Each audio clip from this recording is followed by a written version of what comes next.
Hi everyone. कुछ stock specific news है, हम इस वीडियो में कवर कर लेते हैं।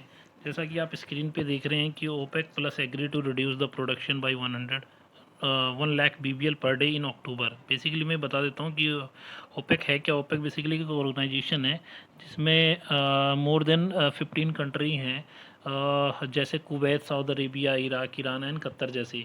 तो बेसिकली ये ऑर्गेनाइजेशन करती क्या है, जब भी इनको रेट हाइक करना होता है तो ये प्रोडक्शन को कहीं ना कहीं रिड्यूस कर देते हैं। सो जिससे ऑब्वियस इनके रेट बढ़ जाते हैं। तो अभी लास्ट पास्ट 1-2 साल का ट्रैक जो देखा गया है कि जब भी इनको रेट हाइक करना होता है तो ये अपनी मनमानी चलाते हैं इसके अंदर। तो होता क्या है बेसिकली, इस न्यूज़ से खासकर पेंट सेक्टर, सीमेंट सेक्टर और टायर सेक्टर, इन पे इम्पैक्ट पड़ता है कहीं ना कहीं। बट अभी करंट सिनेरियो में अगर हम देखें तो इन पे बहुत ज़्यादा फ़र्क की गुंजाइश इसलिए नहीं है क्योंकि चाइना में अभी बहुत ज़्यादा हैवली स्ट्रिक्ट लॉकडाउन लगाया है, जिससे ऑयल प्रोडक्शन अभी वहाँ की इंडस्ट्री में है नहीं। तो कहीं ना कहीं इस चीज़ को आप रिलेट कर सकते हैं। तो ये एक न्यूज़ थी आपकी ओपेक प्लस से रिलेटेड। एंड सेकंड न्यूज़ की तरफ चलते हैं हम। एक्साइड एंड अमराजा बैटरी दोनों में आज ज़बरदस्त बाइंग देखने को मिली है। वो भी बाइंग नॉर्मल नहीं, बहुत ज़्यादा हैवी वॉल्यूम के अंदर है। तो इसके पीछे का रीज़न क्या है, अभी ये बहुत टाइम से ये स्टॉक रनअप नहीं किए गए हैं। अगर आप ईवी सेक्टर के अंदर इन्वेस्टमेंट करना चाहते हैं तो ये अच्छा पिक हो सकता है अभी के टाइम के हिसाब से। और वैल्यूइंग बाइंग अभी भी इसमें दिख रही है। काइंड ऑफ ये अभी एमओएस लेवल पे है, अभी काफ़ी ज़्यादा इसमें आपको मार्जिन मिल जाएगा अगर अभी एक्यूमुलेट करोगे। और कहीं ना कहीं वॉल्यूम के देखते हुए आज लग रहा है कि इसके अंदर किसी बड़ी पार्टी ने एंट्री करी हुई है, क्योंकि ईवी सेक्टर के सभी स्टॉक काफ़ी ज़्यादा रनअप कर गए हैं लेकिन ये अभी नहीं किए हुए हैं। हालांकि इनका क्वार्टरली रिजल्ट भी काफ़ी शानदार आया था, लेकिन उसके बावजूद भी अभी रनअप नहीं किए गए हैं। तो अगर आप बैटरी सेक्टर में लीडिंग प्लेयर देख रहे हैं तो आप इन्हें पिक कर सकते हैं। रीज़न अभी ये भागे नहीं थे क्योंकि कहीं ना कहीं ये ईवी सेक्टर के अंदर अभी एग्रेसिव कोई रिफॉर्म इनके अंदर दिख नहीं रहा। लेकिन आप ये मान के चलो कि जब भी कोई न्यूज़ आएगी तो उस टाइम हम इन स्टॉक को पकड़ भी नहीं पाएंगे। तो अभी आप सोच सकते हैं इन स्टॉक के बारे में। चलते हैं हम अपने नेक्स्ट स्टॉक के तरफ और न्यूज़ की तरफ। एक न्यूज़ आज दिन में निकल के आई थी, federal bank is initial talk with the Kotak bank merger. तो बेसिकली ये न्यूज़ उनके लिए ठीक है जो बैंकिंग सेक्टर में इन्वेस्टमेंट करना चाहते हैं, वो भी स्पेशली जो HDFC और ICICI बैंक का रिप्लेसमेंट देखना चाहते हैं, उनके लिए न्यूज़ ये अच्छी है। अगर कोई चाहते हैं तो फेडरल बैंक और कोटक बैंक में वो ले सकते हैं, क्योंकि कहीं ना कहीं मर्जर के बाद ये एक काफ़ी बड़े बैंक बन जाएंगे और काफ़ी स्टेबल रहेंगे।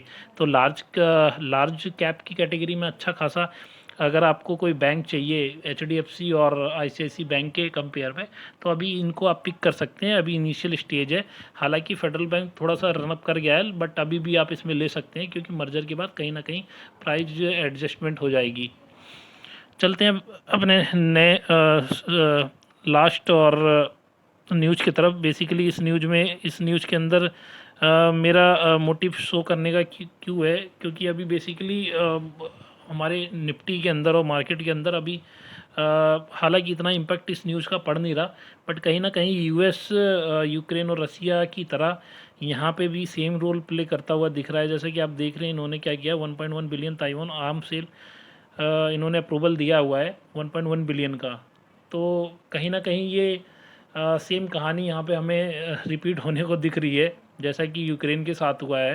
तो इसी पे ही रिएक्शन चाइना ने दिखाया है अभी। तो अभी देखते हैं इसका आगे क्या होगा, बट हमें अपने माइंड में इस चीज़ को भी देख के लेके चलना है कि अगर क्या नाम है बाई चांस कहीं वॉर होगी तो कहीं ना कहीं इन्फ्लेशन का सिनेरियो काफ़ी वर्स्ट होता जाएगा इन ग्लोबल सिनेरियो की अगर हम बात करें तो ये न्यूज़ भी दिमाग में रखनी है। साथ ही साथ अगर यूएस है तो जर्मनी भी पीछे क्यों रहेगा। हालांकि जर्मनी को अभी अपना ही देश देखना चाहिए, एनर्जी क्राइसिस काफ़ी है, बट इनको नहीं दूसरे देश में अभी टांग अड़ाना है और पावर है अभी दिखा रहे हैं।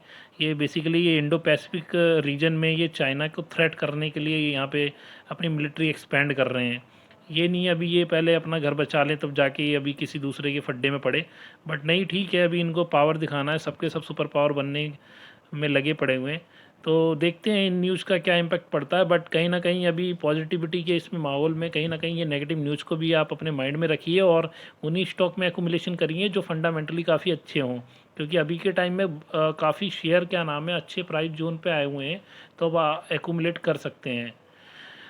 एंड एक न्यूज़ मैंने पेटीएम के रिगार्डिंग भी देखी थी, उसमें बेसिकली क्या नाम है ईडी ने वहाँ पे छापा मारा था, तो बेसिकली उनके कन्वर्सेशन के दौरान उन्होंने बोला था कि कोई लिंक नहीं है उनका चाइनीज़ लोन मर्चेंट के साथ अभी ईडी की टॉक में।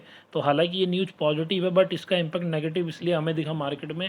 तो कभी कभी अनसर्टेनिटी होती है या कभी भी ऐसी न्यूज़ आती है तो कहीं ना कहीं शेयर में क्या नाम है नेगेटिव इम्पैक्ट होता है।